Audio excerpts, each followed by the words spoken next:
കൈഫ അഅലമു അന്നി മുഹ്സിനുൻ, ഞാൻ നല്ലവനാണെന്ന് എങ്ങനെ അറിയാം? അതെനിക്ക് അറിയണം മുത്തുനബിയെ, ഞാൻ നല്ലവനാണെന്ന് എങ്ങനെ അറിയാം? ഇവിടെ നമ്മൾ പെടും. അങ്ങനെ പെടുന്നുണ്ടെങ്കിൽ ആ നല്ലവനാകാൻ ആ ഭാഗത്ത് തന്നെ ശ്രമിക്കണം എൻ്റെ പ്രിയപ്പെട്ടവരെ. കാരണം ഇത് പഠിപ്പിച്ചതാണ്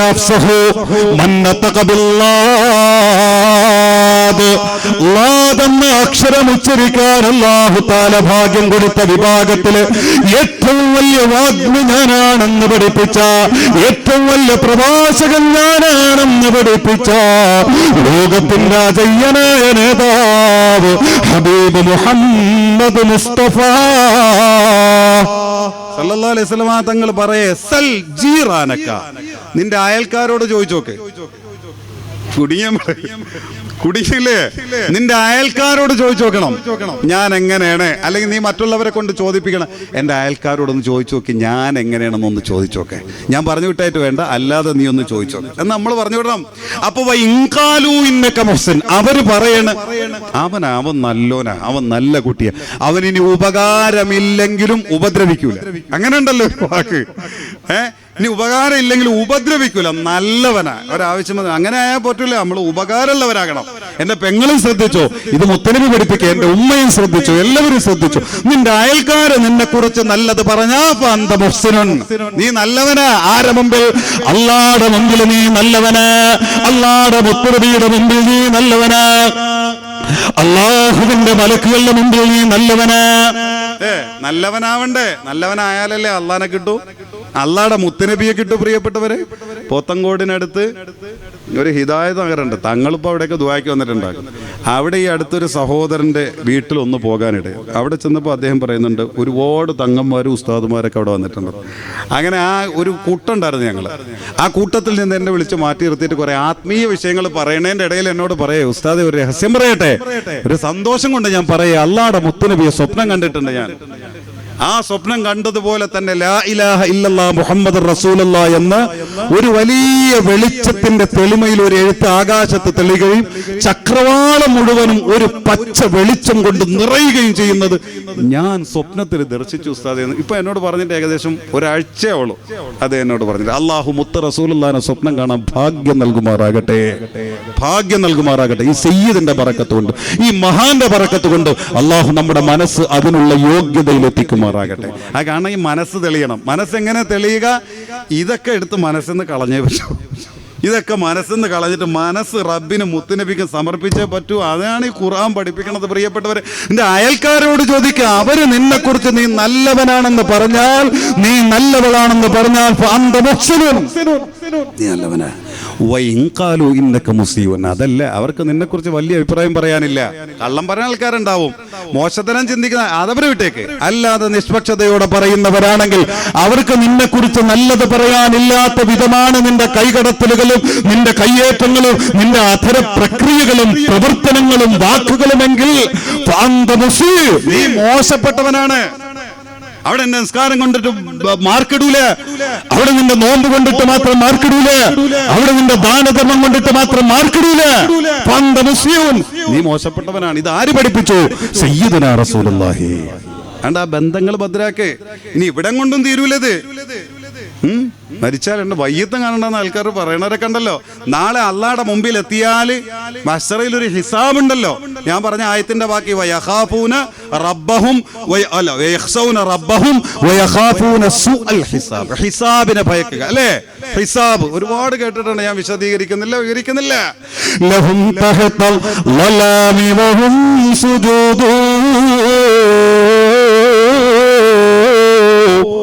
അനീനും മിൻഹു തൻഫർജുൽ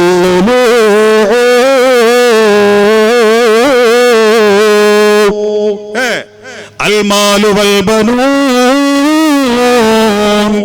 സീനത്തുൽ ഹയാത്തിദ് ദുനിയ വൽ ബാഖിയാത്തുസ് സാലിഹാത്തു ഖൈറുൻ ഇൻദ റബ്ബിക സവാബാ.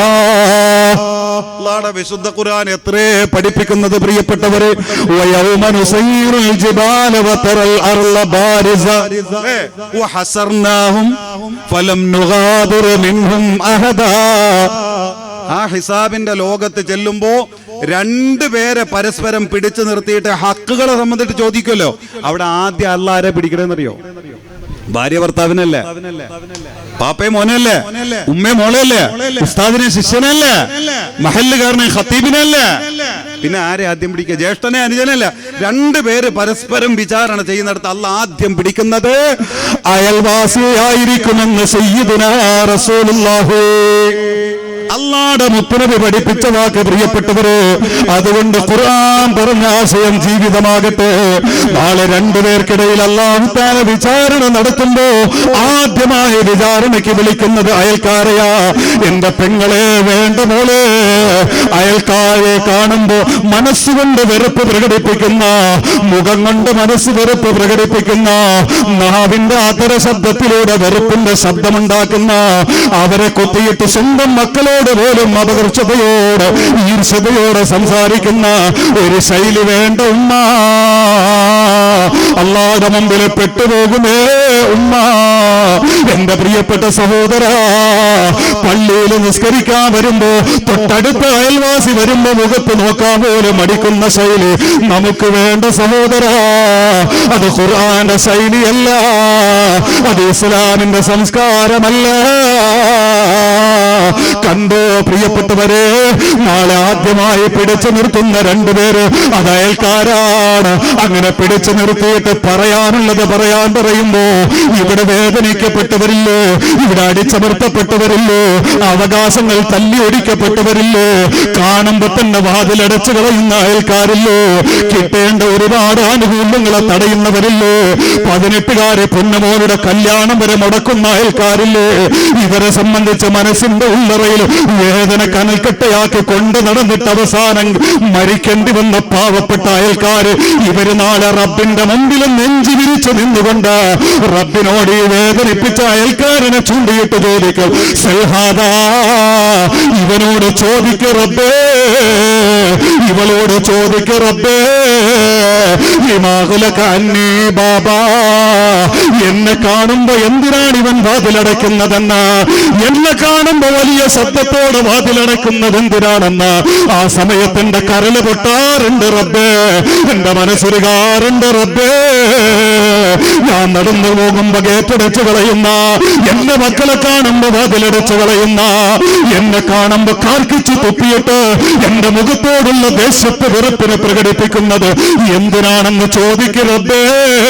അതിന് മാത്രം എന്ത് അപരാധമാണ് ഞാൻ ഇവരോട് ചെയ്തതെന്ന്. ഒമനാനീ ഫളലാ, എന്റെ മകളുടെ കല്യാണം എന്തിനു മുടക്കിയെന്ന്, എന്റെ മകന്റെ ജീവിതം എന്തിനു മുടക്കിയെന്ന്, എന്റെ മകന്റെ ഗൾഫിലേക്ക് പോകാനുള്ള മോഹം എന്തിനു തകർത്തെന്ന്, എന്റെ കുടുംബത്തിന്റെ മാന്യത തകർത്തുകൊണ്ട് നിസ്കാരം കഴിഞ്ഞ് പള്ളിയുടെ ഓരത്തുള്ള ചായക്കടയിലേക്ക് ചെന്നിട്ട് എന്റെ കുടുംബത്തെ സംബന്ധിച്ച് ഇല്ലാ കള്ളത്തരങ്ങൾ വിളിച്ചു പറഞ്ഞത് എന്തിനാണെന്ന് ചോദിക്കറബേ. അതിന്റെ പകരം ഇവരിൽ നിന്ന് എനിക്ക് വാങ്ങിത്തരാതെ ഞാൻ നിന്നിൽ നിന്ന് മടങ്ങില്ലെന്ന് ഈ അയൽക്കാര് റബ്ബിനോട് വിളിച്ചു പറയുമെന്ന്. അവിടെ ബന്ധങ്ങളെ തകർത്തവരെ മുഴുവനും പെട്ടുപോകുമെന്ന തരത്തിൽ നബിയുനാ വഹബീബുനാ റസൂലുള്ളാഹി സല്ലല്ലാഹു അലൈഹി വസല്ലമ തങ്ങൾ പഠിപ്പിക്കുമ്പോ, ഞാൻ ഇന്നത്തെ ഒരു വലിയ സാഹചര്യം അയൽവാസം ആയതുകൊണ്ട് ഞാനത് എടുത്ത് പറഞ്ഞതേ ഉള്ളൂ. ഏത് ബന്ധമാണെങ്കിലും ശ്രദ്ധിക്കുക പ്രിയപ്പെട്ടവരെ. വിശുദ്ധ ഖുർആൻ പഠിപ്പിക്കുന്ന ഒരു ശൈലി ഞാൻ ആദ്യം പറഞ്ഞതുപോലെ യസ്ലൂന മാ അമറല്ലാഹു ബിഹി അയ്യുസലാ, അല്ലാഹ് ചേർത്ത് പിടിക്കാൻ പറഞ്ഞ എല്ലാ ബന്ധങ്ങളും തങ്ങളാൽ അത് പൊട്ടിപ്പോകരുത് എന്ന് തരത്തിൽ പിടിച്ചു നിൽക്കുക. അത് ഖുർആന്റെ ആശയമാണ്. അത് ജീവിതാക്കണം. അല്ലാഹു തൗഫീഖ് നൽകുമാറാകട്ടെ. നീ ഖുർആൻ പഠിപ്പിക്കുന്ന രണ്ടാമതൊരായത്തുണ്ട്. എല്ലാ ആയത്തും അങ്ങനെ തന്നെ, ഓരോന്നും നമ്മളെ അത്ഭുതപ്പെടുത്തും. കുലു വസ്റബു വലാ തുസ്രിഫു ഇന്നഹു ലാ യുഹിബ്ബുൽ മുസ്രിഫീൻ. ഇത് വെറും ആത്മീയത മാത്രമല്ല കേട്ടോ, ഈ ആശയത്തെ ജീവിതമാക്കാത്തതാണ് ക്യാൻസർ അടക്കമുള്ള മാരക രോഗങ്ങൾക്ക് ഇന്ന് ഹേതുകമായത്. മനുഷ്യരാശി അടക്കം. ഇത് ഖുർആൻ കേവലം വിശ്വാസികൾക്ക് മാത്രമല്ലല്ലോ, മനുഷ്യന്റെ വിജയത്തിനാണ്. ഭൗതികവും ആത്മീയവുമായ എല്ലാ വിജയത്തിനുമാണ് ഖുർആൻ. ഖുർആന്റെ ഈ ആശയം ജീവിതമാക്കാത്തത് തന്നെയാണ് ക്യാൻസർ അടക്കമുള്ള, അൾസർ അടക്കമുള്ള ഒരുപാട് മാരക രോഗങ്ങൾക്ക് മനുഷ്യൻ അടിമപ്പെടാനുള്ള കാരണം. ഖുർആന്റെ ഈ ആശയത്തെ ജീവിതാക്കാത്തതാണ്. ഇത്ര സുന്ദരമായ ഖുർആൻ ഇതൊക്കെ പഠിപ്പിക്കുന്നത് പ്രിയപ്പെട്ടവരെ, നമ്മൾ ആരോഗ്യപരമായി ഒരു ഡോക്ടറെയും വേണ്ട, ഒരു ചികിത്സകരെയും വേണ്ട, ഒരു ചികിത്സാ ശാസ്ത്രവും അഭയമാക്കണ്ട. എല്ലാത്തിനുള്ള പരിഹാരം അള്ളാഹു ഇതിലൂടെ നമ്മളെ പഠിപ്പിക്കില്ലേ. തങ്ങളിപ്പോ സമയം എന്ത് വേണം? 11 മണിക്ക് നടത്തണം. എൻ്റെ സുജിൻ ചിരിക്കുന്നുണ്ടോ? കുലു വസ്റബു വലാ തുസ്രിഫു ഇന്നഹു ലാ യുഹിബ്ബുൽ മുസ്രിഫീൻ. അല്ലേ? ഒന്ന് ആലോചിച്ച് നോക്കി എൻ്റെ പ്രിയപ്പെട്ടവർ, എന്തൊരു ചികിത്സാ രീതിയാണ് ഇസ്ലാം. അതങ്ങോട്ട് പാലിച്ച ശരീരത്തിന് ഒരു പ്രഷറും ഇല്ല, ഒരു ഷുഗറും ഇല്ല, ഒരു കൊളസ്ട്രോളും ഇല്ല, ഒന്നുമില്ലാതെ നമുക്ക് നിലനിന്ന് പൊയ്ക്കൂടെ? നമ്മളവിടെയൊക്കെ പിഴച്ചു. എല്ലാം അമിതമായി പോയി, ആരോഗ്യപരമായി വീണുപോയി. ഇന്നിപ്പോൾ ഇങ്ങോട്ട് വരുമ്പോൾ ഒരു സഹോദരൻ്റെ വാർത്തയായിട്ട് കഴിഞ്ഞ ഞായറാഴ്ച അത്തരത്തിലുള്ള രോഗികൾക്കൊക്കെ വേണ്ടി പ്രത്യേകം ദുആ ചെയ്യേണ്ട പ്രിയപ്പെട്ടവർ, സിറാജുദ്ദീൻ എന്ന പേരുള്ള, ഞാൻ നേരത്തെ ഇരുന്ന മഹല്ലി എലിക്കുന്ന മുകളുകാരനായ ഒരു സഹോദരൻ, നല്ല ഇഖ്ലാസുള്ള തങ്ങന്മാരെയും ഉസ്താദുമാരെയൊക്കെ ഒരുപാട് സ്നേഹിക്കുന്ന നല്ലൊരു സഹോദരൻ. ചെറുപ്പക്കാരെന്ന് പറഞ്ഞാൽ അത് തെറ്റാകൂല, അതിന് മാത്രം പ്രായമായിട്ടുള്ളൂ. കഴിഞ്ഞ ഞായറാഴ്ചയാണെന്ന് തോന്നുന്നു, ഈ തലയിലൊരു വേദനയും ഛർദിയും. പോയി ചെക്ക് ചെയ്ത് നോക്കുമ്പോഴത്തേക്ക് ബ്രെയിൻ ട്യൂമറാണ്. ഇപ്പോൾ ഞാൻ കേട്ട അവസ്ഥ വെച്ച് നോക്കുകയാണെങ്കിൽ സംസാരിക്കുന്നതൊന്നും ബോധത്തോടെയല്ല, മലമൂത്ര വിസർജ്യമൊന്നും പുള്ളി അറിയുന്നില്ല. ഒരു വല്ലാത്ത അവസ്ഥയിലാണ്, വളരെ ഡേഞ്ചറായ ഒരവസ്ഥ. പടച്ച റബ്ബ് ഈ മഹത്തുക്കളുടെ ബറക്കത്ത് കൊണ്ട് അദ്ദേഹത്തിന് താമായ ശിഫാ നൽകുമാറാകട്ടെ, ആഫിയത്തും ആരോഗ്യവും അള്ളാഹു നൽകുമാറാകട്ടെ. അത്തരം മാരക രോഗങ്ങളിൽ നിന്ന് അള്ളാഹു നമ്മെ രക്ഷപ്പെടുത്തുമാറാകട്ടെ. രോഗങ്ങളുടെ ഒരു വല്ലാത്ത അവസ്ഥ പ്രിയപ്പെട്ടവരെ. എന്താവട്ടെ, തിന്നുക, കുടിക്കുക. അല്ലേ? ഇസ്ലാം തിന്നണ്ടെന്നും പറഞ്ഞില്ല, കുടിക്കണ്ടെന്നും പറഞ്ഞില്ല. പക്ഷേ വലാ തുസ്രിഫു. അല്ലേ? ഒന്ന് ആലോചിച്ച് നോക്കി എൻ്റെ പ്രിയപ്പെട്ടവരെ, എത്ര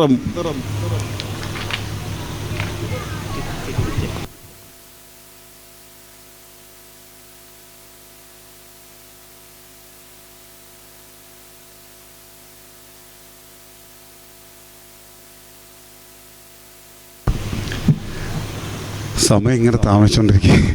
അതിൻ്റെ ഇടയിലേക്ക് വേറൊരു വിഷയത്തിന് വേണ്ടിയിട്ടുള്ളൊരു തുണ്ടു കൂടെ വന്നിരിക്കുക. എൻ്റെ പ്രിയപ്പെട്ട സഹോദരങ്ങളെ, നമുക്കിത് ബാക്കി പിന്നൊരു അവസരം പറയാം. അല്ലേ? നിങ്ങളിപ്പോൾ അത് പൂർത്തീകരിക്കാൻ ഇനിയുണ്ട് കുറേ പറയാം. ചികിത്സ, ഇസ്ലാമിൻ്റെ ഒരു ചികിത്സാ രീതി കൂടിയിട്ടാണ് ആ ഒരു വാക്ക്. പൂർത്തീകരിക്കാൻ ഇപ്പോൾ നേരം കിട്ടില്ല, എന്നാലും ചുരുക്കി നമുക്കൊന്ന് പറയാം. നമ്മളെ ഭാരതത്തിന്റെ സംസ്കാരത്തിൽ നിന്ന്, വേദങ്ങളിൽ നിന്ന് ഉടലെടുത്ത ഒരു ചികിത്സാ രീതിയുണ്ട്. അതാണ് ഏറ്റവും ലോകത്ത് പ്രാചീനമുള്ള, പാരമ്പര്യമുള്ള, ഏറ്റവും പഴക്കമേറിയ ഒരു ചികിത്സാ രീതി. അതാണ് ആയുർവേദ ശാസ്ത്രം. അല്ലേ? മനുഷ്യന്റെ ആയുസ്സിന്റെ ദൈർഘ്യത്തിന് വേണ്ടിയിട്ടുള്ള ശാസ്ത്രം. അതാണ് ആയുർവേദം, ചികിത്സാ രീതിയാണ്. അതേപോലെ തന്നെയാണ് ഏറ്റവും പ്രാചീനമുള്ള ഒന്നാണ് ഈ യൂനാൻ. ഏകദേശം 2000 വർഷത്തോളം പഴക്കമുണ്ട് യൂനാൻ എന്ന ചികിത്സാ സമ്പ്രദായത്തിന്. പിന്നെയാണ് ആധുനിക മെഡിസിനും ചികിത്സാ രീതികളും ഒക്കെ രംഗത്ത് വരുന്നത്. എന്തോ ആവട്ടെ എൻ്റെ പ്രിയപ്പെട്ട സഹോദരങ്ങളെ, ഇവിടെ ആരോഗ്യത്തെ സംബന്ധിച്ച് പല കാഴ്ചപ്പാടുകളാണ് ഇവർക്കിടയിൽ. അതിൽ ഈ ഇംഗ്ലീഷ് മെഡിസിൻ പഠിപ്പിക്കുന്ന ഒരു ആരോഗ്യശാസ്ത്രം ശാരീരികമായി, സാംസ്കാരികമായി, സാമൂഹികമായി, ഈ 3 രീതിയിലും, സാംസ്കാരികമായി, ശാരീരികമായി, സാമൂഹികമായും സുഖമുള്ള ഒരവസ്ഥ ഏത് മനസ്സിലുണ്ടോ അതാണ് ആരോഗ്യം. ഏത് ശരീരം അനുഭവിക്കുന്നോ അത് ആരോഗ്യമുള്ള അവസ്ഥയാണ്. ഇതിൽ 3 എവിടെ വീഴ്ച വന്നാലും രോഗമാണ്. ചിന്തിച്ചു നോക്കുമ്പോൾ നല്ലൊരു ആശയമാണ്. അതേപോലെ തന്നെ മിതഭോഗവും മിതഭക്ഷണവും ഇത് പഠിപ്പിക്കുന്നുണ്ട് വൈദ്യശാസ്ത്രം. ഈ മിതത്വത്തിന് അപ്പുറമോ ഇപ്പുറമോ നിന്നാൽ ആരോഗ്യം നഷ്ടപ്പെടും. പ്രകൃതിവാദക്കാർ ഇതോടൊപ്പം തന്നെ ചേർക്കുന്നുണ്ട് ആത്മീയ സുഖവും. ഇതൊക്കെ ഓരോരുത്തരുടെ ആരോഗ്യത്തെ സംബന്ധിച്ചുള്ള കാഴ്ചപ്പാടുകളും നിർവചനങ്ങളും ഒക്കെയാണ്. പക്ഷേ ഇസ്ലാം എത്ര സുന്ദരമായാണ് അതിൻ്റെയൊക്കെ നിർവചനം പഠിപ്പിക്കുന്നത് എൻ്റെ പ്രിയപ്പെട്ട സഹോദരങ്ങളെ. ഇതെല്ലാം ഇസ്ലാം പഠിപ്പിക്കുന്നത് ഇസ്ലാമിന്റെ ഉള്ളറയിലാണ്. അല്ലേ? ആരോഗ്യത്തിന് ഇസ്ലാം നൽകുന്ന വില എത്രയാ? ആരോഗ്യത്തിന് ഇസ്ലാം നൽകുന്ന വില. അല്ലാഹുവിന്റെ മുത്തനബിയുടെ മുമ്പിലേക്ക് ഒരു സ്വഹാബി വന്നിട്ട് ചോദിച്ചു, 5 നേരം നിസ്കരിച്ചിട്ട് ഞാൻ എന്താ ദുആ ചെയ്യേണ്ടത്? അപ്പോൾ 5 നേരം നിസ്കരിച്ചിട്ട് ചെയ്യേണ്ട ഒരു പ്രാർത്ഥനയെ ചോദിക്കണത്. അപ്പൊ ചെറുതല്ല സുജിൽ, വലിയ പ്രാർത്ഥനയെ ചോദിക്കണത്. 5 നേരം നിസ്കരിച്ചിട്ട് ദുആ ചെയ്യണം. അപ്പൊ അത്രയും വലിയൊരു പ്രാർത്ഥന നബിയുടെ നാവിൽ നിന്നാകുമ്പോൾ അത്രയും വലുതാണല്ലോ കിട്ടുക. അതങ്ങ് ചൊല്ലിക്കൊടുത്താൽ മതിയല്ലോ, വേറൊന്നും വേണ്ടല്ലോ എന്നുള്ള അർത്ഥത്തിൽ നബിയോട് ചോദിക്കേ, നബിയെ 5 നേരം നിസ്കരിച്ചിട്ട് ഞാൻ ചെയ്യേണ്ട പ്രാർത്ഥന. അല്ലാഹുവിന്റെ മുത്തനബി പറഞ്ഞു കൊടുത്തു, സല്ലല്ലാഹു അലൈഹി ആഫിയത്തിനെ തേടടോ, ആരോഗ്യത്തെ ചോദിക്കടോ. ആരോഗ്യം വേണം. ആരോഗ്യം ചെറുതല്ല. അത് ആഖിറത്തിന്റെ മാത്രമല്ല ദുനിയാവിന്റെ മാത്രമല്ല. നിസ്കരിക്കണമെങ്കിൽ ആരോഗ്യം വേണം. നിന്ന് നിസ്കരിക്കണമെങ്കിൽ നട്ടെല്ലിന് പവർ വേണം. പകലന്തിയോളം നോമ്പ് പിടിക്കണമെങ്കിൽ ആരോഗ്യം വേണം. ഭൂമിയിലും ജോലിയെടുക്കണമെങ്കിൽ ആരോഗ്യം വേണം. അപ്പൊ ആത്മീയമാണെങ്കിലും ഭൗതികമാണെങ്കിലും ഏത് നന്മകൾക്കും വേണം ആരോഗ്യം, പ്രിയപ്പെട്ടവര്. അതുകൊണ്ട് തന്നെ സ്വഹാബിക്ക് അല്ലാഹുവിന്റെ മുത്തുനബി പഠിപ്പിച്ചു കൊടുത്ത മറുപടി സല്ലല്ലാഹുൽ ആഫിയ, നീ റബ്ബിനോട് തേടേണ്ടത് ആരോഗ്യമാണ്. എനിക്ക് ആരോഗ്യം തരണേ അല്ലാ, മരിക്കുന്നത് വരെ ആഫിയത്ത് തരണേ അല്ലാ.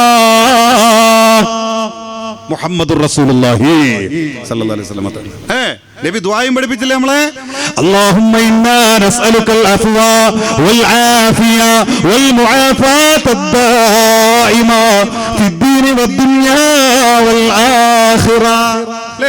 മൂന്ന് വാക്ക് എന്ന ധാതുവിൽ നിന്ന് പിടിച്ചെടുക്കപ്പെട്ട മൂന്ന് വാക്കുകൾ. അല്ലാഹുമ്മ ഇന്നാ നസ്അലുകൽ അഫ്വ വൽ ആഫിയ വൽ മുആഫാത ദായിമ. എന്താ ഇത്? അല്ലാഹുമ്മ ഇന്നാ നസ്അലുകൽ അഫ്വ, പടച്ചവനെ കഴിഞ്ഞ കാലഘട്ടത്തിൽ ഞാൻ കഴിച്ച ഭക്ഷണങ്ങളിലോ എന്റെ ഭൂതകാലത്തിൽ ഞാൻ കുടിച്ച വെള്ളത്തിലോ ഞാൻ കഴിച്ച ഭക്ഷണങ്ങളിലോ എന്റെ ശരീരത്തിന് മാരക രോഗത്തിന്റെ വൈറസുകളെ അന്തർലീനമാക്കാൻ പറ്റിയ വല്ല ഭക്ഷണവും എന്റെ ഉള്ളിലെത്തിയിട്ടുണ്ടെങ്കിൽ, വല്ല അണുക്കളും എന്റെ ശരീരത്തിലുണ്ടെങ്കിൽ, വല്ല വൈറസുകളും എന്റെ രക്തത്തിലുണ്ടെങ്കിൽ അതിനെ മുഴുവനും നിർമ്മാർജ്ജനം ചെയ്യണേ അല്ലാ. പിൽക്കാലത്തതൊന്നും മാരക രോഗത്തിന്റെ ഹേതുവാക്കിയിട്ട് എന്റെ ശരീരത്തിൽ ബാക്കിയാക്കരുതേ അല്ലാ. അതോടൊപ്പം തന്നെ കഴിഞ്ഞ കാലത്തിൽ വന്ന പാപങ്ങൾ എനിക്ക് പരിഹരിച്ച് തരികയും ചെയ്യണേ അല്ലാ. ആഫിയത്തും തരണേ അല്ലാ. എന്താണ് ആഫിയത്ത്? ഈ വർത്തമാന കാലത്തിൽ ഞാൻ കഴിക്കുന്ന ഭക്ഷണങ്ങളോ എന്റെ ശരീരത്തിന് രോഗമുണ്ടാക്കുന്ന ഒന്നും തരല്ലേ അല്ലാ. ഞാൻ കുടിക്കുന്ന വെള്ളങ്ങളിലടക്കം എന്റെ ശരീരത്തെ നശിപ്പിക്കുന്ന, എന്റെ ആരോഗ്യത്തെ തിന്നുകളയുന്ന ഒരു തരത്തിലുള്ള രോഗങ്ങളും മാരക രോഗത്തിന്റെ വിത്തുകളും എന്റെ ശരീരത്തിന് തരല്ലേ അല്ലാ. അതുപോലെ തന്നെ പാപപരമായ എല്ലാ അവസ്ഥകളിൽ നിന്നും സൗഖ്യം തരണേ അല്ലാ. വൽ മുആഫാത ദായിമ, ഇനി അങ്ങോട്ടുള്ള കാലത്തിലും പടച്ചവന് എന്റെ ശരീരത്തിന് ഭാവിയിൽ രോഗമുണ്ടാക്കുന്ന ഒരു വൈറസുകളും എന്റെ ശരീരത്തിൽ തരല്ലേ അല്ലാ. അതോടൊപ്പം തന്നെ ദുനിയാവിലും പിന്നെ നാളെ ആഖിറത്തിലും എനിക്ക് പാപപരമായ മോചനം കിട്ടുന്ന സൗഖ്യവും എനിക്ക് തരണേ അല്ലാ. ഇങ്ങനെ പ്രാർത്ഥിക്കാൻ ലോകത്തെ പഠിപ്പിച്ചത് നബിയുനാ റസൂലുള്ളാഹി. ആരോഗ്യത്തിന്റെ വിലയതാ പ്രിയപ്പെട്ടവരെ. ഫമാ ഊതിയ അഹദുൻ ബഅദ യഖീൻ ഖൈറൻ മിൻ മുആഫാത്ത്. പരിശുദ്ധമായ അൻവാറുൽ മദീനത്തുൽ അൻവാർ എന്ന ഈ പരിശുദ്ധമായ മജ്ലിസിലെ 4 ദിവസത്തെ പരിപാടിയുടെ 4ാമത്തെ ദിവസം നിസാമുദ്ദീൻ വലിയുള്ളാടെ പരിശുദ്ധമായ പേരമകന്റെ അനുഗ്രഹീതമായ നാവിന്റെ മുമ്പിലൂടെ ദുആക്ക് വേണ്ടി കാത്തിരിക്കുന്ന പ്രിയപ്പെട്ടവരെ, അല്ലാഹുവിന്റെ മുത്തുനബി ലോകത്തെ പഠിപ്പിച്ചതാണ്, ഈ ഭൂമിയിൽ ഒരു മനുഷ്യൻ ഈമാൻ കഴിഞ്ഞാൽ അല്ലാഹു കൊടുക്കുന്ന ഏറ്റവും വലിയ അനുഗ്രഹം അത് മക്കളല്ല, അത് ഭാര്യയല്ല, അത് സമ്പത്തല്ല, അത് സൗന്ദര്യമല്ല. ഏറ്റവും വലിയ സൗഭാഗ്യം അത് മുആഫാണ്, അത് ആരോഗ്യമാണ്, അത് ആഫിയത്താണെന്ന് നബിയുനാ റസൂലുള്ളാഹി. രാവിലെ എഴുന്നേൽക്കുമ്പോ നമ്മളെ വീടുകളിലെ രാജാക്കന്മാരാരാ? ആരോഗ്യമുള്ളവരാ പ്രിയപ്പെട്ടവരെ. വിശദീകരിക്കണല്ലോ, 11 മണിയായി. അല്ലാഹുവിന്റെ മുത്തുനബി പഠിപ്പിച്ചു, മൂന്ന് കാര്യങ്ങൾ ഒരാൾ രാവിലെ എഴുന്നേൽക്കുമ്പോ അല്ലാഹുവിന് നൽകിയിട്ടുണ്ടെങ്കിൽ അവനാണ് ഭൂമിയിലെ രാജാവ്. അല്ലാതെ കോടികൾ ബാങ്ക് ബാലൻസ് ഉള്ളവനല്ല, വലിയ മുതലാളിമാരായ സമയുന്നവരല്ല. ഭൂമിയിലെ സമ്പന്നർ അവരാണ്, ഭൂമിയിലെ രാജാക്കന്മാരായവരാണ്. ഏതേ 3? ഒന്ന് രാവിലെ എഴുന്നേക്കുന്ന നേരത്ത് തന്നെ ഇനി തനിക്ക് ഇന്നത്തെ ദിവസം സഞ്ചരിക്കേണ്ട വഴികളിൽ ഒരു ശത്രുക്കളെ കുറിച്ചും പേടിയില്ലാവൻ അന്ന് തന്റെ ജോലി സ്ഥലത്തില്ല, തന്റെ പള്ളിയിലില്ല, തന്റെ ഇടപാടുകളിലില്ല, തന്റെ മാർഗങ്ങളിലില്ല, തന്റെ മാർഗങ്ങൾക്ക് തടസ്സം നിൽക്കുന്ന ആരുമില്ല. ആ ഒരു തികഞ്ഞ ബുദ്ധിയോടെ, ബോധത്തോടെ, ആ ഒരു ധൈര്യത്തോടെ, സ്ഥൈര്യത്തോടെ, സമാധാനത്തോടെ ഒരാൾ രാവിലെ എഴുന്നേക്കുന്നുവെങ്കിൽ അതുപോലെ തന്നെ രാവിലെ എഴുന്നേക്കുമ്പോ ശരീരത്തിന്റെ രോഗത്തിന്റെ ഒരു ലക്ഷണങ്ങളുമില്ല. നല്ല ആരോഗ്യമുണ്ട്, നല്ല ഉന്മേഷമുണ്ട്. അൽഹംദുലില്ലാഹ്, ഇന്നെനിക്ക് നിന്ന് സുബ്ഹ് നിസ്കരിക്കാം, ഇന്നെനിക്ക് സുന്നത്ത് നിസ്കരിക്കാം, ഇന്നെനിക്ക് വേണമെങ്കിൽ സുന്നത്ത് നോമ്പെടുക്കാം.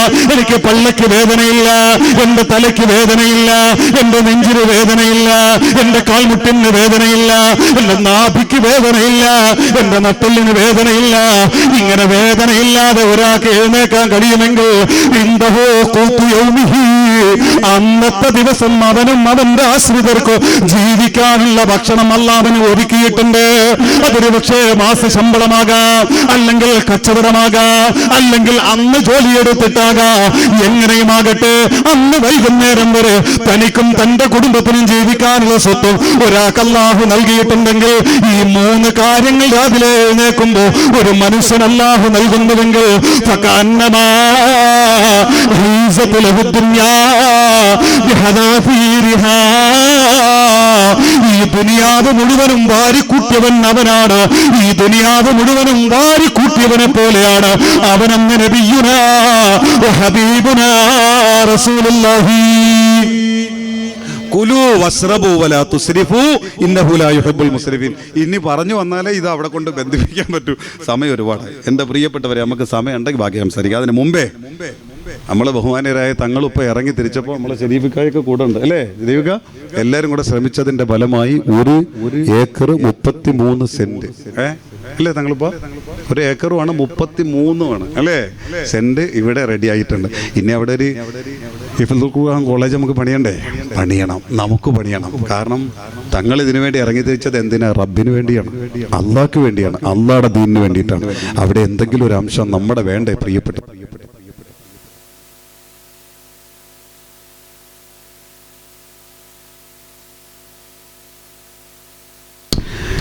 ഇൻഷാ അല്ലാഹ്. അപ്പൊ അതുകൊണ്ട് ഹിഫ്ളുൽ ഖുർആൻ കോളേജ് അതല്ലേ തങ്ങളിപ്പോൾ ആദ്യം പള്ളിയും കൂടെ അതിനോട് ചേർന്നോ? നിസ്കരിക്കാനുള്ള സംവിധാനം അതിലുണ്ടോ?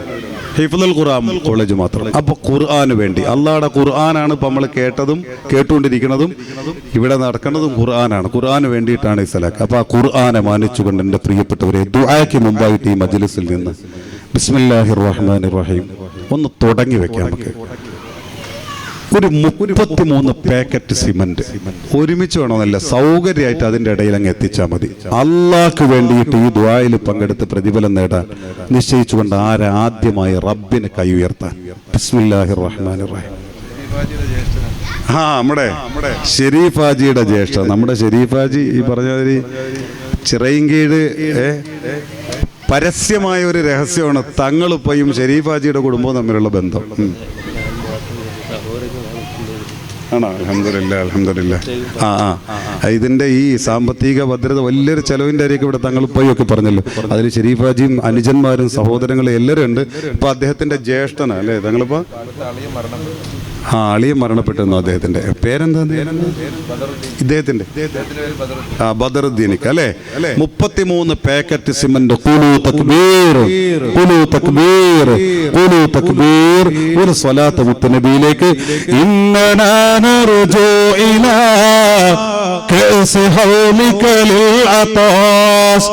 يوم نشر كتابيا سيدي خير النبي سيدي خير النبي سيدي خير النبي الصلاة.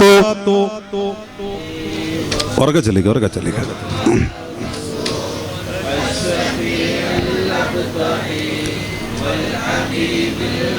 സ്വീകരിക്കണേ അല്ലാഹ്, കബൂലാക്കണേ അല്ലാഹ്. സ്വർഗത്തിന്റെ അവകാശികളുടെ പ്രത്യേകത, യജമാനനായ പടച്ചതമ്പുരാന് സ്വർഗം പോലും മറന്നുകൊണ്ട് നാളെ കണ്ടുമുട്ടുന്ന യോഗ്യതയുള്ള റൂഹുകളുടെ ജന്മങ്ങളുടെ കൽബിന്റെ പ്രത്യേകത, അവരുടെ സ്വഭാവ ഗുണം യസ്ലൂനമാ അമറല്ലാഹ്. അല്ലാഹു തആല ഏതൊക്കെ ബന്ധങ്ങളെ ഭദ്രമാക്കി കൊണ്ട് നൽകാൻ, കൊണ്ട് നടക്കാൻ, ഏതൊക്കെ ബന്ധങ്ങളെ പൊട്ടിപ്പോകാതെ, ചിതറിപ്പോകാതെ, വേർതിരിഞ്ഞു പോകാതെ, അടർന്നു പോകാതെ ഭദ്രമായി എങ്ങനെയൊക്കെ തന്ന ബന്ധങ്ങളെ കാത്തു സൂക്ഷിച്ചു കൊണ്ടുപോകാൻ പറ്റുമോ, ആ ബന്ധങ്ങളൊക്കെയും കാത്തു സൂക്ഷിക്കുന്നവരാരോ അവരാണ് നാളത്തെ സ്വർഗത്തിന്റെ സുഖലോലുപതയ്ക്ക് അർഹരെന്ന് അല്ലാഹുവിന്റെ വിശുദ്ധ ഖുർആനിലൂടെ റബ്ബ് പഠിപ്പിക്കുമ്പോൾ വയഖ്ശൗന റബ്ബഹും, അതോടൊപ്പം തന്നെ അവരുടെ ബാഹ്യ ജീവിതത്തിലും അവരുടെ സ്വകാര്യ ജീവിതത്തിലും അവരുടെ വ്യക്തി ജീവിതത്തിലും അവരുടെ ഭാര്യമാരോടുള്ള സംസർഗത്തിലടക്കം അവരെ അവയവങ്ങളുടെ ചലനങ്ങളിലും നിശ്ചലങ്ങളിലും അടക്കം അവരെ ആത്മാവിന്റെ കേന്ദ്രമാകുന്ന ഹൃദയത്തിൽ നിന്ന് നാം പെടുക്കുന്ന മോഹങ്ങളിലടക്കം വയഖാഫൂന റബ്ബഹും, അവരവരെ റബ്ബിനെ ഭയക്കുന്നു, അവരവരെ യജമാനനെ ഭയക്കുന്നു. അതും അവരുടെ സ്വഭാവ വൈശിഷ്ട്യമാണെന്ന് വിശുദ്ധ ഖുർആൻ പഠിപ്പിക്കുമ്പോ വയഖാഫൂന സൂഉൽ ഹിസാബ്, വയഖാഫൂന സൂഅൽ ഹിസാബ്. തന്റെ നാവിൽ നിന്ന് അടർന്നു വീഴുന്ന വാക്കുകളുടെ പേരിൽ യജമാനായ തമ്പുരാന്റെ ഹിസാബിനെ നേരിടേണ്ടി വരുമ്പോ അവിടെ താൻ പെട്ടുപോകുമോ എന്ന ഭയമുള്ളവരാണ്.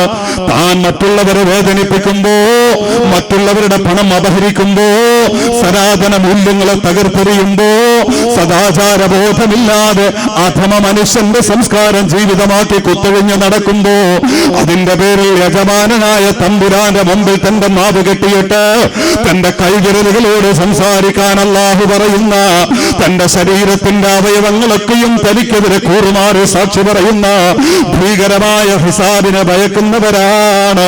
ഇതൊക്കെ അവരുടെ പ്രത്യേകതയാണെന്ന് അല്ലാഹുവിന്റെ വിശുദ്ധ ഖുർആനിലൂടെ റബ്ബ് പഠിപ്പിക്കുമ്പോൾ, എന്റെ പ്രിയപ്പെട്ടവരെ, ഖുർആൻ ഒരു ആയത്താണ്.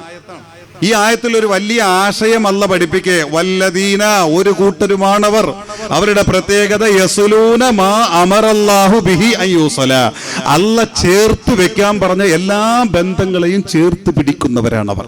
ഖുർആൻ പഠിപ്പിക്കുന്ന പതിനായിരക്കണക്കിന് വരുന്ന ആശയങ്ങളിൽ ഒരാശയം നമ്മൾ എത്ര പേർക്കുണ്ട്? ബന്ധങ്ങൾ ആലോചിച്ച് നോക്കിക്കേ. ബന്ധങ്ങൾക്ക് വിലയില്ലാത്ത ഒരു കാലഘട്ടത്തിൽ ഖുർആൻ സാർവത്രികമാണ്, ഖുർആൻ സാർവലൗകികമാണ്, വിശുദ്ധ ഖുർആൻ സാർവജനീനമാണെന്ന് പറയാൻ ഇതിനപ്പുറം വാക്കുകൾ വേണോ? ബന്ധങ്ങൾക്ക് വിലയില്ലാതെ താനും തന്റെ ഭാര്യയും തന്റെ മക്കളുമെന്ന് സ്വകാര്യതയുടെ മനസ്സുകൊണ്ട് സൃഷ്ടിച്ചെടുക്കപ്പെട്ട 4 അതിർവരമ്പുകൾക്കുള്ളിൽ ഓരോ മനുഷ്യനും ഒതുങ്ങിക്കൂടുമ്പോ തൊട്ടപ്പുറത്ത് നിലവിളിക്കുന്നത് പ്രിയപ്പെട്ട പിതാവാണെങ്കിൽ പോലും ആ പിതാവിന്റെ പരദാഹനമ്പരത്തിന്റെ പോലും സഹതാപത്തിന്റെ സഹായത്തിന്റെ ഒരു വാക്കുച്ചരിക്കാൻ പോലും 2022 അഭ്യസ്ത വിദ്യയുടെ മകുടോദാഹരണമാണ് താനെന്ന അഭിമാനത്തോടെ വിളിച്ചു പറയുന്ന അധുനാഥ മനുഷ്യൻ മടിച്ചുകൊണ്ടിരിക്കുമ്പോ, എന്റെ പ്രിയപ്പെട്ടവരെ, വിശുദ്ധ ഖുർആൻ പഠിപ്പിക്കുന്ന വാക്ക നിങ്ങൾക്ക് തന്ന ബന്ധങ്ങളെ ഭദ്രമാക്കി കൊണ്ടു നടക്കുക. വിശുദ്ധ ഖുർആന്റെ ഒരു ആശയം. ഇനി ഞാൻ നിങ്ങളോടും തന്നെ ചോദിക്കട്ടെ പ്രിയപ്പെട്ടവരെ, ഒരുപാട് ബന്ധം തന്നിട്ടുണ്ട് അല്ലേ? കുടുംബ ബന്ധം, രക്തബന്ധം, ബാപ്പ വഴിയുള്ള ബന്ധം, ഉമ്മ വഴിയുള്ള ബന്ധം, സൗഹൃദ ബന്ധം, അയൽവക്ക ബന്ധം, മനുഷ്യബന്ധം, ഇങ്ങനെ ഒരുപാട് ബന്ധമുണ്ട്. ഈ ബന്ധം 100% തന്റെ ഭാഗത്ത് നിന്നുള്ള വീഴ്ച കൊണ്ട് അടർന്നു പോകാതെ, മുറിഞ്ഞു പോകാതെ കൃത്യമായി ഖുർആൻ എന്നോട് ആ ബന്ധങ്ങൾ പിടിച്ചാലേ സ്വർഗം കിട്ടുള്ളൂ എന്ന് എന്നെ പഠിപ്പിച്ചത്. അതെന്റെ ജീവിതത്തിലുണ്ടെന്ന് ആത്മാവിനോട് ധൈര്യസമേതം ബോധത്തോടെ പറയാൻ നമുക്ക് എത്ര പേർക്ക് കഴിയും? ഇവിടെ നമ്മൾ തോറ്റില്ലേ? ഇവിടെ ഖുർആൻ നമ്മളുമായിട്ട് എത്ര അകലത്തിലാ പ്രിയപ്പെട്ടവരെ. അപ്പൊ ഖുർആൻ എപ്പോഴും നമ്മൾ ഓതുന്നുണ്ട്, ഖുർആൻ എപ്പോഴും നമ്മുടെ ഖുർആൻ എപ്പോഴും നമ്മുടെ നാവിലുണ്ട്. സുബഹി കഴിഞ്ഞിട്ട് ഓതുന്നു എന്ന് പറയുന്നു, മഗ്രിബ് കഴിഞ്ഞിട്ട് ഓതുന്നു എന്ന് പറയും, നിസ്കാരത്തിൽ ഓതുന്നു എന്ന് പറയും, വഅദ് പറയുമ്പോൾ ഓതുന്നു എന്ന് പറയുന്നു. പക്ഷെ ജീവിതത്തിൽ എവിടെ? പിന്നെ ഖുർആൻ നമ്മളിലൂടെ ജീവിക്കണ്ടേ?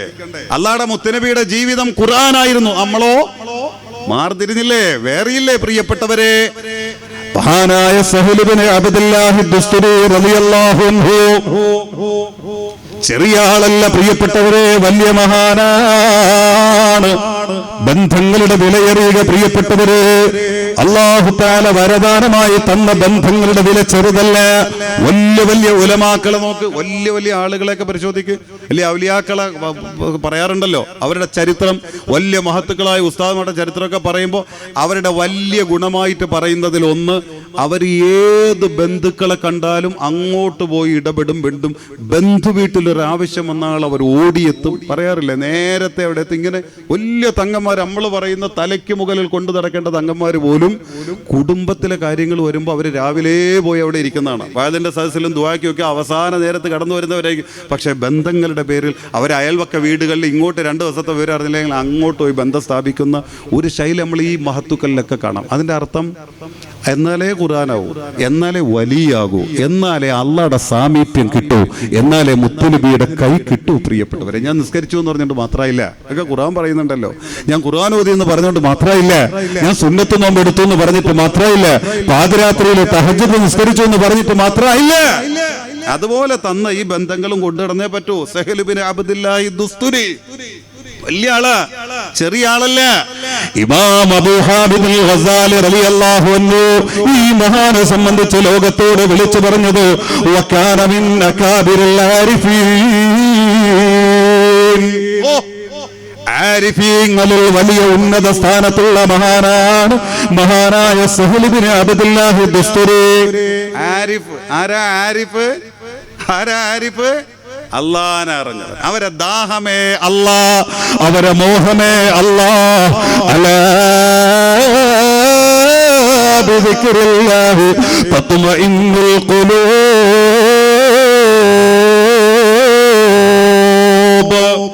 അല്ലാഹ് നിമിഷമില്ല, അല്ലാഹ് രസമില്ല, അല്ലാഹ് അനുഭൂതിയില്ല, അല്ലാഹയെ ഓർക്കാത്ത സുഖമില്ല, അല്ലാഹ് മനസ്സിനകത്ത് വരാത്ത സന്തോഷമില്ല.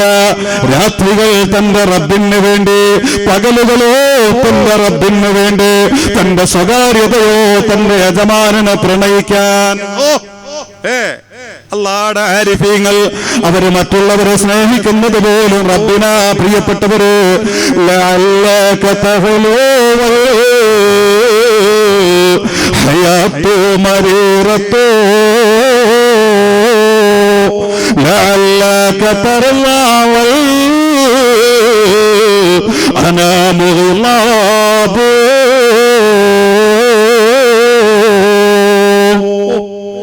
സ്വന്തം ഭാര്യയോടെ കിടപ്പറയിൽ വെച്ച് കാതിൽ ശ്രവണപടങ്ങള് ചുണ്ടുകളോട് ചേർത്ത് പിടിച്ചു പറഞ്ഞ പ്രേമകാവ്യമല്ല പ്രിയപ്പെട്ടവരെ.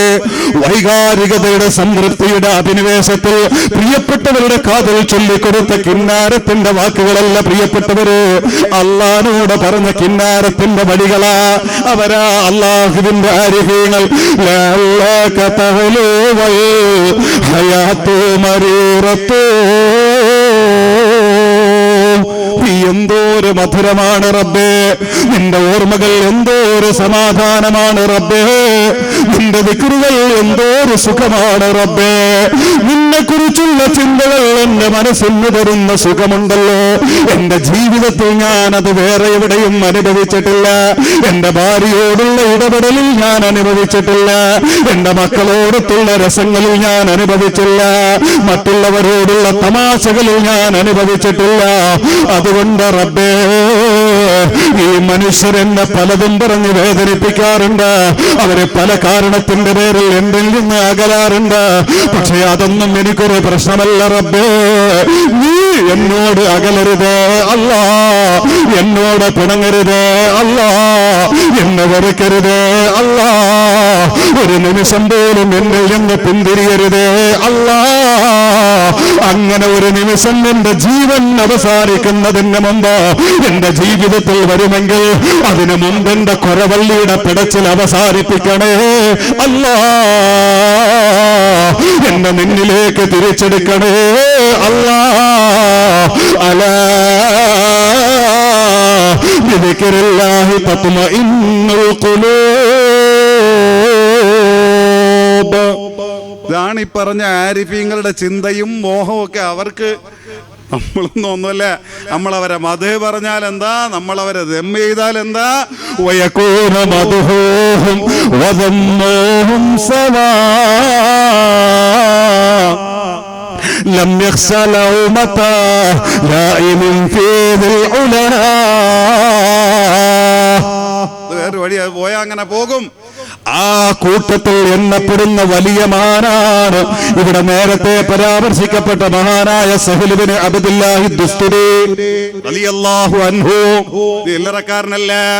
ഓരോ ദിവസവും 100 കണക്കിന് മനുഷ്യന്മാര്, എന്റെ പ്രിയപ്പെട്ടവരെ, മണി ഏകദേശം 10:30 ടൈം, 10:30 മണിയോളം അടുത്തായിരിക്കുമ്പോ മഹാനായ ബഹുമാന്യനായ നിസാമുദ്ദീൻ ഔലി എന്ന ഒരായുസ് മുഴുവനും അല്ലാഹുവിന് വേണ്ടി സമർപ്പിച്ച ഒരു വലിയ ആരിഫിന്റെ അതേ ചോരയുടെ മണമുള്ള, അതേ റൂഹിന്റെ മണമുള്ള, അതേ പ്രകൃതിയാൽ ഊട്ടപ്പെട്ട ഒരു വലിയ സവിധത്തിൽ അവരുടെ ദുആക്ക് വേണ്ടി കാത്തിരിക്കുന്നവരാണ് നാമെങ്കിൽ എന്റെ പ്രിയപ്പെട്ടവരെ, ഇതേപോലെ ദിനേന ലോകത്തിന്റെ പല ദിക്കുകളിൽ നിന്ന് ഈ മഹാനത്തോട് ഒരുപാട് പേരൊഴുകുന്നു, വലിയ ഉലമാക്കളടക്കം ഒഴുകുന്നു.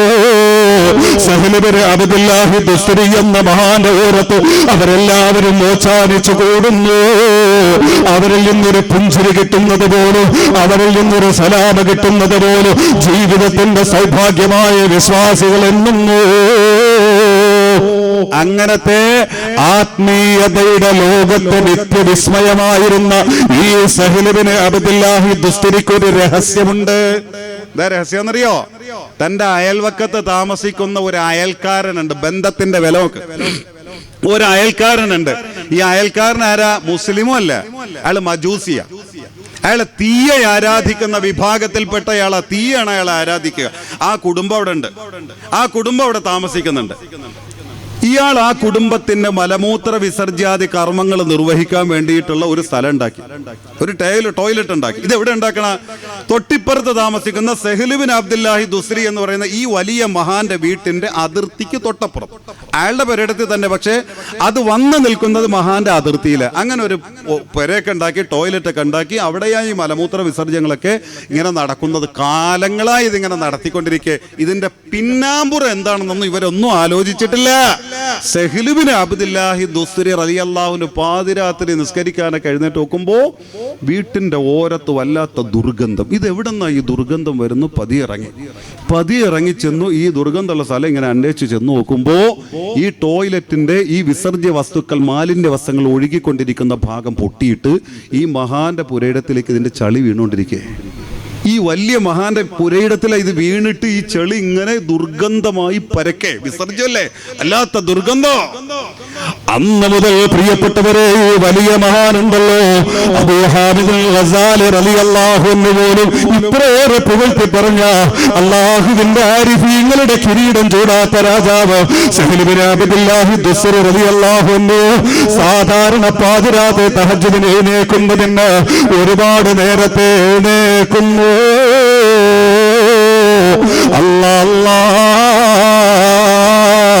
മനുഷ്യകുലം മുഴുവനും വിരലിന്റെ വിതവിതച്ചുകൊണ്ട് തണുപ്പ് പെയ്തിറങ്ങുന്ന ശരീരത്തോട് ചേർന്നുകൊണ്ട് ഒട്ടിപ്പിടച്ചുറങ്ങുമ്പോ ആ പാതിരാവുകളിൽ മഹാനുഭാവം കടന്നു വന്നുകൊണ്ട് ഈ വിസർജ്യ വസ്തുക്കളെ വെറുപ്പില്ലാതെ മടിയില്ലാതെ ഈ പാതിരാത്രി ശുദ്ധീകരിക്കുന്നു. അത് മുഴുവനും മണ്ണിന്റെ ഉള്ളറയിലേക്ക് മറച്ചു മാറ്റുന്നു. അവിടെ നിന്ന് ദുർഗന്ധം വരാതിരിക്കാനുള്ള പരിപാടികളൊക്കെ ചെയ്യുന്നു. അത് കഴിഞ്ഞതിന് ശേഷം ഉളുവെടുക്കുന്നു. പടച്ച റബ്ബിന് വേണ്ടി പഞ്ചപിച്ച മടക്കി സമർപ്പണ വിനീത വിധേയതയോട് റബ്ബിലേക്ക് നിസ്കാരപ്പായയിൽ നിന്നുകൊണ്ട് കിന്നാരം പറയുന്നു. ഇത് ഒരു ദിവസമല്ല ഉമ്മ, ഒരു ദിവസമല്ല സഹോദര, അതങ്ങനെ നിർബാധം തുടരുന്നു. ഈ വലിയ മാന്റെ ജീവിതത്തിൽ ലോകമറിയാത്ത രഹസ്യം, തന്റെ പ്രിയപ്പെട്ട അയൽവാസിയുടെ ന്യൂനത, മറ്റുള്ളവരിൽ നിന്ന്, സ്വന്തം ഭാര്യയിൽ നിന്ന് പോലും, സ്വന്തം മക്കളിൽ നിന്ന് പോലും മറച്ചു പിടിച്ചുകൊണ്ട് ആ ബന്ധം, അത് തന്നെ മറ്റൊരു വിശ്വാസിയാണ്, തീയെ ആരാധിക്കുന്നവരാണ്. എന്നിട്ട് പോലും അയൽവാസിയുടെ മര്യാദ ആരാ സഹൽ ഇബ്നു അബ്ദുല്ലാഹി ദുസ്രിയെ പഠിപ്പിച്ചതെന്നറിയുമോ പ്രിയപ്പെട്ടവരെ? അവസാനം കാലങ്ങൾ കഴിഞ്ഞു. സഹൽ ഇബ്നു അബ്ദുല്ലാഹി ദുസ്രി റളിയല്ലാഹു അൻഹു മരണത്തിന്റെ രോഗത്തിൽ കിടക്കുന്നു. സ്വന്തം മക്കളെ അടുത്ത് വിളിക്കുന്നു. തന്റെ അയൽക്കാരനെ വിളിച്ചു കൊണ്ടുവരാൻ ആവശ്യപ്പെടുന്നു. അയൽക്കാരനെ കൊണ്ടുവന്ന് നിർത്തിയിട്ട് പറഞ്ഞു, മക്കളോടൊക്കെ പറഞ്ഞു, എല്ലാവരും പുറത്തോ, എനിക്ക് അവനോട് കുറച്ച് സംസാരിക്കണ്ട, നിങ്ങളൊക്കെ പുറത്തുപോയി. അയാളെ മാത്രം അകത്താക്കി, വേറെ ആരും ഇല്ലാന്ന് ഉറപ്പുവരുത്തി. എന്നിട്ട് അയാളോട് പറഞ്ഞു, എൻ്റെ പൊന്ന സഹോദര, നിങ്ങൾ ശ്രദ്ധിച്ചില്ല, നിങ്ങളെ ഈ മലമൂത്ര വിസർജ്യത്തിന് വേണ്ടി ഉണ്ടാക്കിയിരിക്കുന്ന സ്ഥലം ഉണ്ടല്ലോ, അതിൽ നിന്ന് ഈ വിസർജ്യ മാലിന്യങ്ങൾ പോകുന്ന ഭാഗം പൊട്ടിയിട്ട് എൻ്റെ പുരയിടത്തിലാണ് വീണുകൊണ്ടിരിക്കുന്നത്. എന്നും രാത്രി ഞാനത് ആരും അറിയാതെ, എൻ്റെ മക്കൾ അറിഞ്ഞാൽ അത് ക്ഷീണമാവും, എൻ്റെ ഭാര്യ അറിഞ്ഞാൽ നിങ്ങളെക്കുറിച്ച് വെറുപ്പ് വയ്ക്കുമെന്ന് കരുതിയിട്ട് ഞാൻ തന്നെ അത് വൃത്തിയാക്കി ശുദ്ധീകരിച്ച് എല്ലാ ദിവസവും ഞാൻ അതിങ്ങനെ ചെയ്തുകൊണ്ടിരിക്കുക, ആരും അറിയാതെ ചെയ്തത്. പക്ഷെ ഞാനിപ്പോൾ കിടക്കണം മരണത്തിന്റെ രോഗത്തിലാണ്. ഒരു പക്ഷേ ഈ രോഗം എന്നെ മരണത്തിലെത്തിച്ചേക്കാം. അങ്ങനെ ഞാൻ മരിച്ചാൽ പിന്നെ ഈ വിവരം പുറത്താവുമ്പോൾ എൻ്റെ മക്കൾ ചിലപ്പോൾ ഇത് സഹിച്ചെന്ന് വരില്ല. അവർ ചിലപ്പോൾ ഇതിന്റെ പേരിൽ നിങ്ങളോട് കയർക്കുകയും നിങ്ങൾ എടുക്കുന്ന നിലപാടുകൾ അവർക്ക് തൃപ്തിയാവാത്തതിന്റെ പേരിൽ നിങ്ങളോട് ദേഷ്യപ്പെടും, പിണങ്ങുകയൊക്കെ ചെയ്യാം.